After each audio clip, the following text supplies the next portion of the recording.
যদি আপনার হাঁটু, কবজি, আঙুল, ঘাড়, কোমর, শিরদাঁড়া, লোয়ার ব্যাক, আপার ব্যাক আর কাঁধে ব্যথা থাকে, আপনার স্লিপ ডিস্ক, সার্ভাইকাল, পা আর শরীর মাঝে মধ্যেই অসাড় হয়ে যায়, কাঁধ আর হাঁটু আঁকড়ে যাওয়ার সমস্যা থাকে, তো আমরা আপনাদের জন্য নিয়ে এসেছি ব্যথা উপশমকারী এবং উপকৃত হতে পারেন।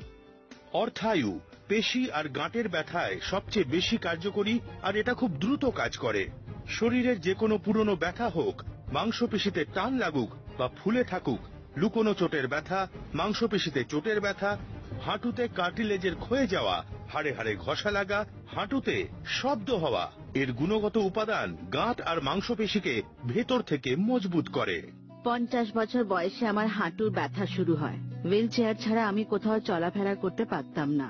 আমার ছেলে তাড়াতাড়ি অর্থায়ু আনিয়ে নেয়। অর্থায়ু ব্যবহার করে একেবারে নির্মূল হয়ে গেছে। আর এখন আমি নিজের পায়ে একাই, কারোর সাহায্য ছাড়াই মন্দির অবধি যাই, বাগান অবধি যাই। আজ হুইল চেয়ার ছাড়া আমি ভীষণ ভালো আছি, আমার কোনো অসুবিধে নেই। অর্থায়ু ব্যবহার করে আমি আমার হাঁটু